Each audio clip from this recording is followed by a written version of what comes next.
Hello anybody, and welcome back to Let's Play Super Metroid. I'm Mr. Devious, or just Deeb, and in the last episode, we got through most of Maridia. We killed a boss, Batoon, a dragon dude. We fought these fake Metroids called Mocktroids that are very suspicious and kind of suggest that the space pirates have been testing around here.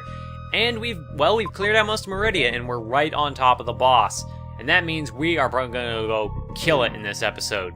So you come into this room with these spikes, and you grapple over them because you're suspicious, and, well, I mean, that is suspicious. What else could they be? You grapple over them, and it breaks. And that's just fine. But you stand on these spikes, and you might notice that they're not moving. So if you scan them, you'll find that, well, they're completely fake. There's also a missile pack hitting right here. Not one of the most ostensibly offensive power-ups in the game, especially because the power-up that hides it is like an open end of a pipe, so that's nice. This path doesn't go anywhere. However, if you go through these fake spikes, they will take you down a shaft, a hidden shaft, where there is one of these doors. Because in this episode, we are going to be opening off immediately with an end-of-area boss. Not an end-of-boss area, but an end-of-area boss. So as soon as we step through this door, oh my god, we got scary music. This is Ridley's theme, but we're not going to be fighting Ridley.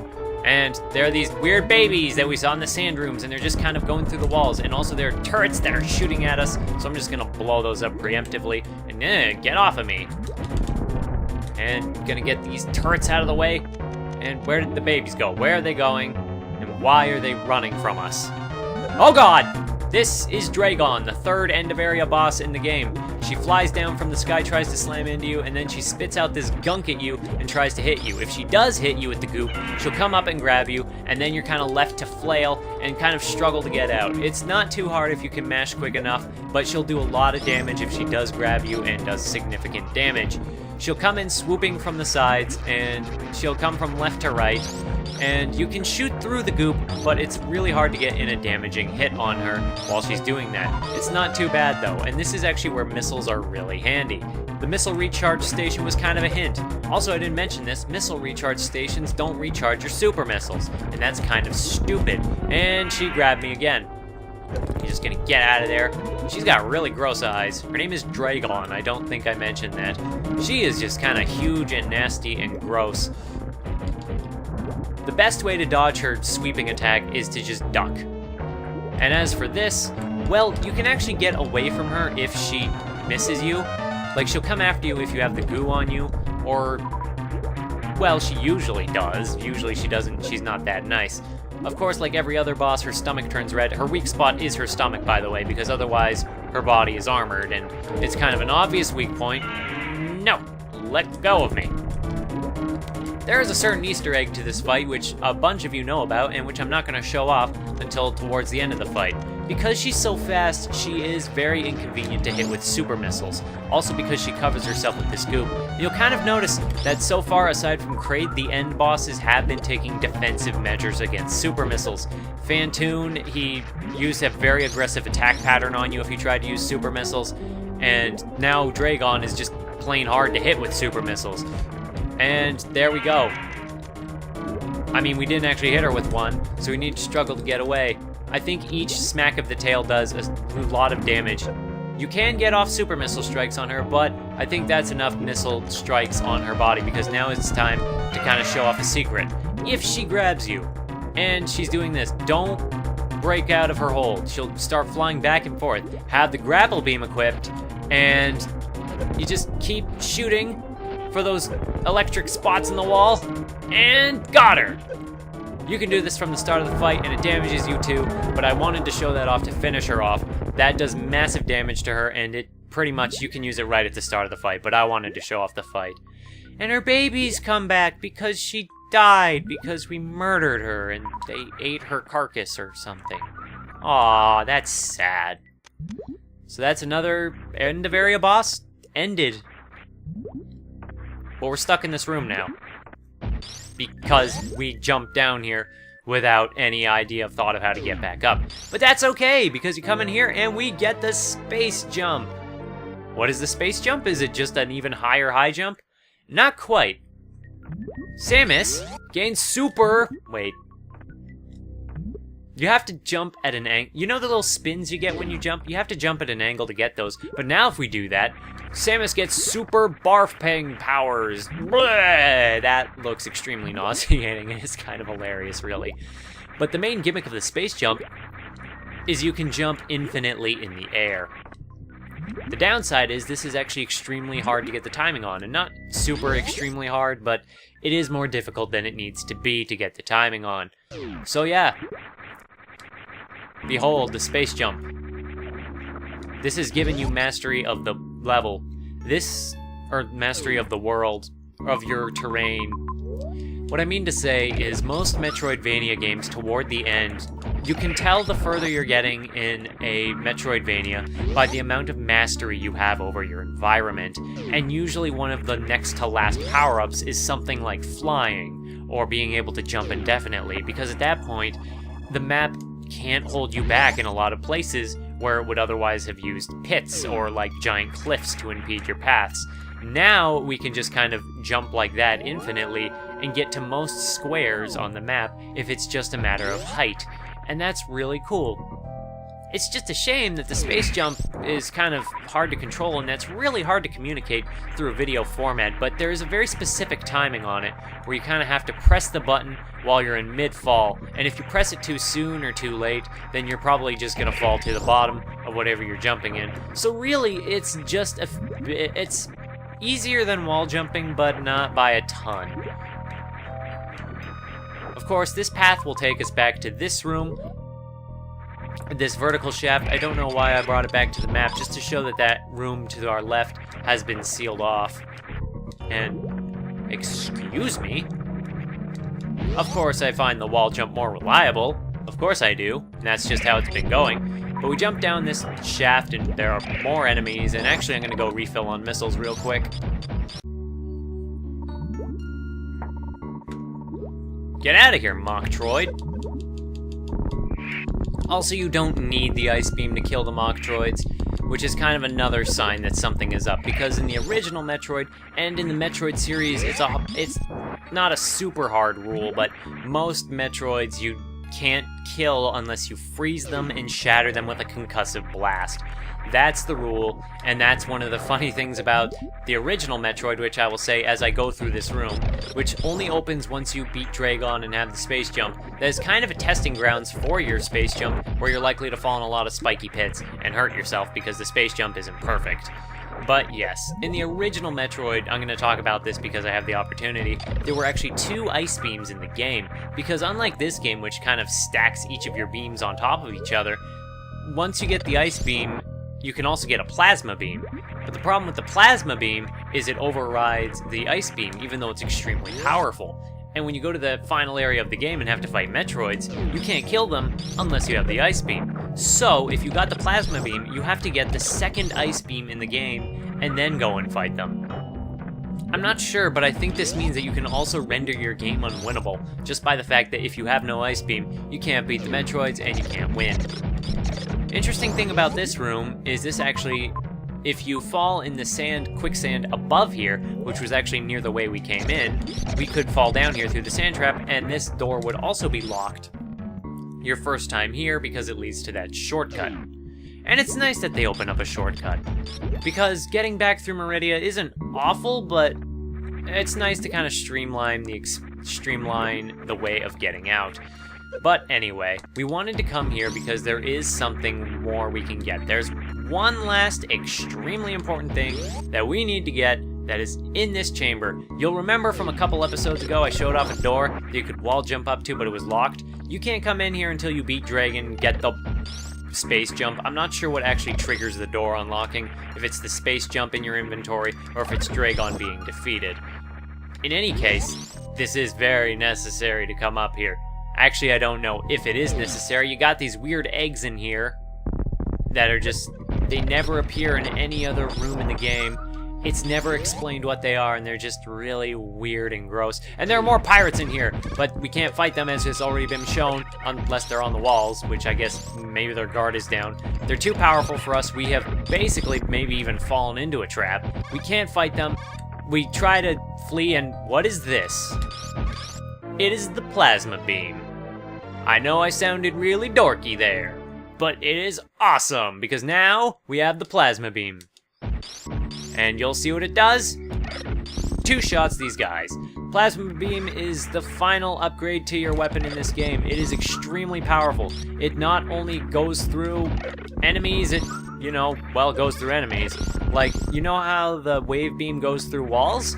The plasma beam goes through enemies, even if it doesn't destroy them. So this weapon is completely amazing. I'm going to take a moment also to show that you can't have it and Spazer on at the same time, because the plasma beam makes 2 parallel lines that kind of move along a wave with each other. If you turn off the ice beam, you can discover that it's actually 2 beams.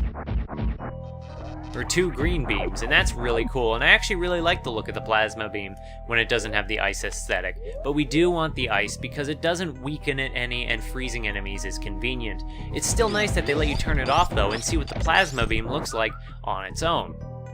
I don't know, I'm a big sucker for that kind of detail in games. It's really cool. So now that we've gotten everything, we can head out of Maridia. Except not. You might be thinking, Mr. Devious, we've killed the boss, we've gotten pretty much every power-up you could show off. What else is there left to do? And I'll tell you what there is left to do. We have 4 power-ups left that we can get in Maridia before we can finally call it quits and get out of this terrible, terrible place. First things first, I'm trying to find the most convenient way to get back to that room in the middle of the tube, and I'm just trying to think, and I think I see the best way to get back there.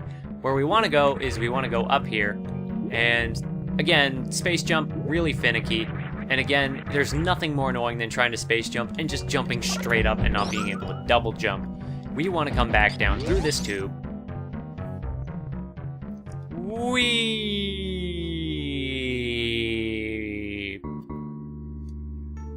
That was fun.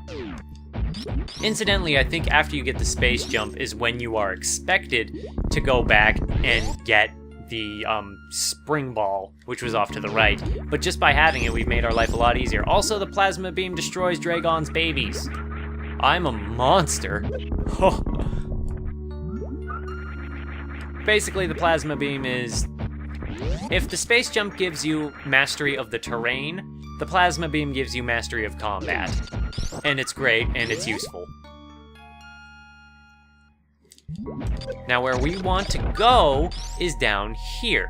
And yes, this is kind of a long ways to wrap around, and I might actually just cut ahead, because at this point it's a long trek to get back over there. And looking at the clock, yeah, I'm gonna cut back to the room in question. And I will show you where to go, actually. A little bit? No. Yeah. Well, it's hard to kind of debate what to show and what not to show, because getting back there is a little bit of a pain and a little bit of a maze. It's a little amazing, even. But where we need to go is we need to get to the top floor, go all the way right across the grapples, and then we get across the grapples again in that room with the shortcut back to Brinstar. And then from there we need to get back, of course, to the room where the tube cuts through, where we use the speed boost to get up to where there was a missile and a super missile. Holy crap, I'm just gonna cut there. Now, okay, now that we're back in this room, where there are these turtles that you still can't defeat with the plasma beam, that just kind of shows how tough they are. You come over to the right side here, and I already mentioned that you can blow your way through that floor tile, but you come down here, and there's going to be quicksand. And like in Super Mario Bros. 3 fashion, we're going to be riding the quicksand down. Also, our plasma beam can blow up these bombs that normally we could only kill with missiles, but that'll bring us down to this area, where there is a missile up here. But that's not the only secret, and I think you need the space jump to get what else is in here.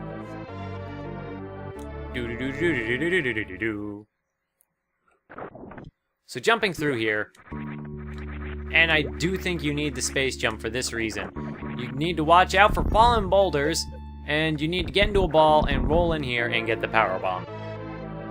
This is an extremely frustrating room because you kind of need to do trial and error to get a feel for the blow-upable blocks and kind of get through here. And once you get the power bomb and the missile, you can leave. And by leave, I mean you kind of have to find the one section of this room where you can fall through the dirt, which is right there. I think there might be another spot, but I'm not sure. Now here's the kicker. We went through that room and got those secrets, right?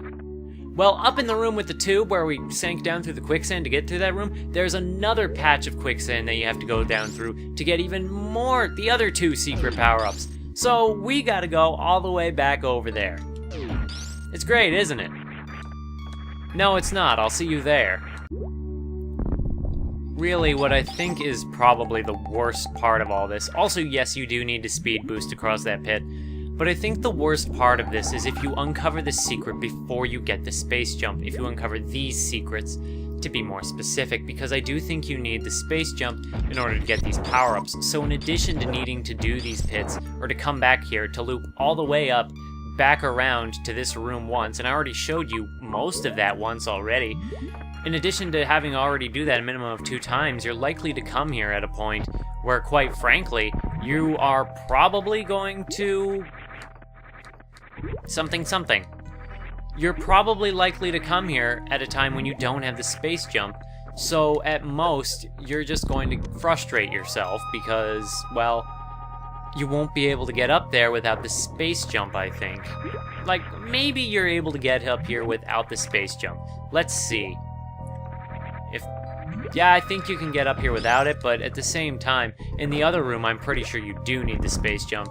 At the very least, this is a lot more difficult without the ability, and then the game throws in crumbly blocks. I don't like these rooms, and they're kind of a sour note, and they kind of embody everything that's wrong with Maridia to me. They have the quicksand, which makes it annoying to walk around in. They have traps like boulders from the ceiling and crumbly blocks that immediately fall away under your grasp.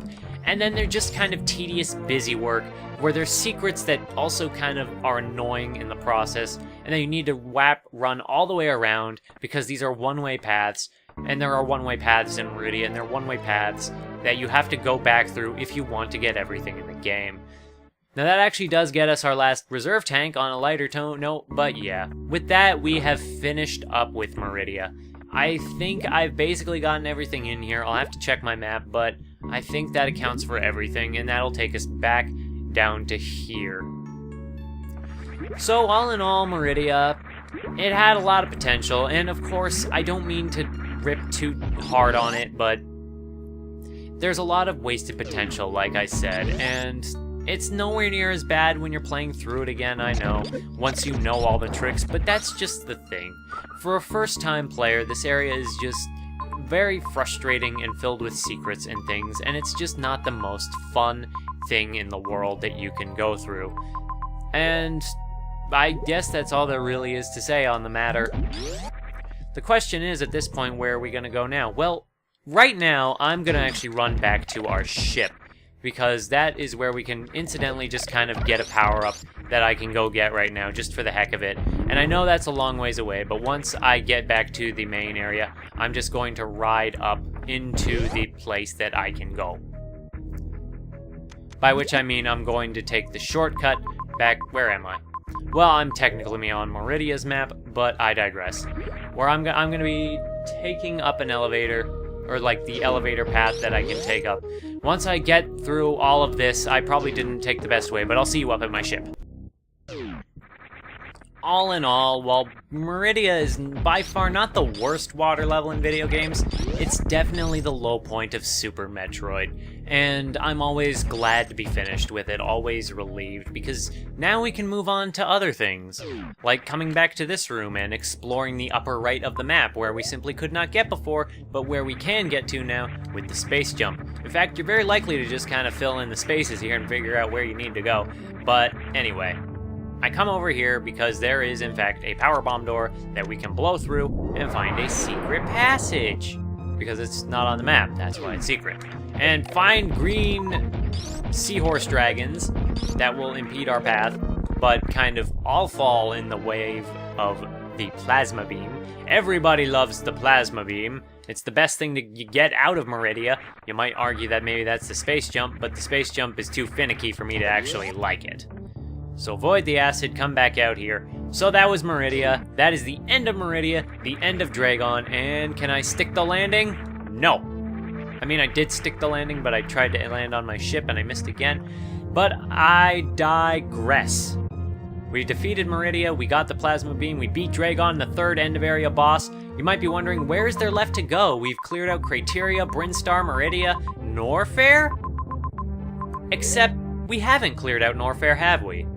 So in the next episode, we are going to be going back with our new space jump and our new gravity suit, and we are going to be plunging deeper into the hot depths of Norfair. So if you want to see us do that, then I just hope to see somebody in the next one. Bye-bye!